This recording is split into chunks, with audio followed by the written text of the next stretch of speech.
Hey guys, Shadow here, and in this video I will tell you 5 important tips that every Dauntless player should try out and hopefully adapt to his gameplay. Before I start, remember to leave a thumbs up if you enjoyed the video and want some more like it, as well as follow me on Twitch and subscribe here for more video game and music content. Let's get started. Tip number 1. Craft and use potions.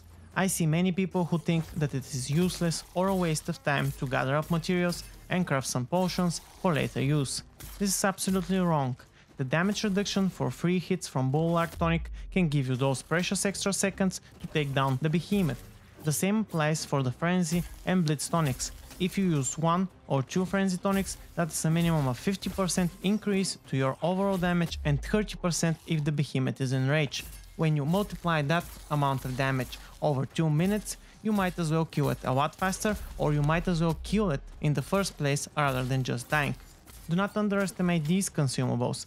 1 or 2 pylons can mean the difference between your team kicking the bucket and the behemoth lying down next to his cut tail. I constantly use potions in both solo and team fights, and they are equally important. It does not matter if you use offensive, defensive or supporting ones, just use them, they are there for a purpose. You won't prove anything to anyone if you fail on a hunt and the behemoth was 2000 HP from dying, which could be 2 or 3 or 4 hits.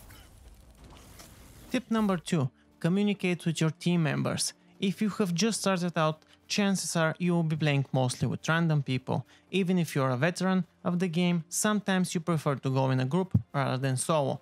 Communication is key when playing this game as a team. If you need a certain part of a behemoth, then ask in the airship before you start. Talk with your group members, create a part priority list. It's not hard. Yes, it will not always work and some people will do what they want to do, but if you do not try, then you lose your chances. This is especially true in the Maelstrom and the Heroic Maelstrom, where a small mistake can cause you hours of headaches for everyone. Tip number 3. Hit less and get hit less. The most important part when hunting is to survive to hit the behemoth again, or as I like to call it, my hit less and get hit less strategy. Unless you use certain exotics combined with other endgame weapons upgraded to maximum, there is no way that one of your attacks is going to be worth doing the damage in return for taking the damage from the behemoth. Tip number 4. Use multiple weapons. Learning and knowing how to use more than one weapon can only bring you positives in the game. Firstly, you will be able to faster and easier complete daily and weekly challenges as well as unlock more cells. Secondly, it makes the game more fun because it gives you more content to do. I'm a sword player, but the moment open beta hit, I started learning all of the other weapons. Playing the sword is the most fun and easiest for me, but being able to hit behemoths with those incredible high numbers with the axe or staggering them in seconds with the hammer is also a joy. Every weapon in the game can bring you new challenges and new rewards. Also, it makes you a better team player because you can always support your team and switch to another weapon if it's needed. So give them all a try. It might not be easy, but it will be well worth it in the long run. Tip number 5. Create your own metagame.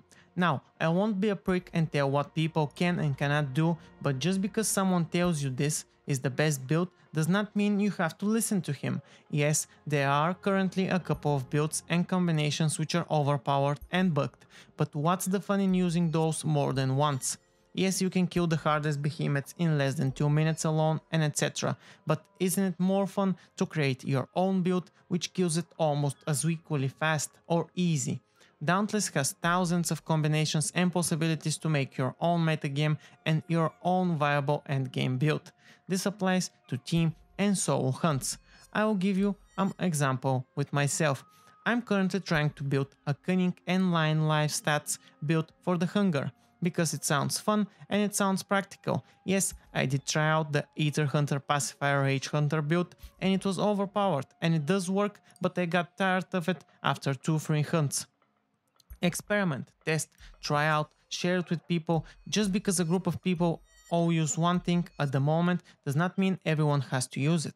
Or let me put it like this, rather than being the person who watches and learns from someone else, why don't you try to be the one who teaches everyone else how it's done? That's everything for this video, guys. I hope you enjoyed it. If you did, give me a thumbs up down below. Comment on the video if you want to discuss something, share it as you see fit, and remember to follow me on Twitch and subscribe here on YouTube for more video game and music content.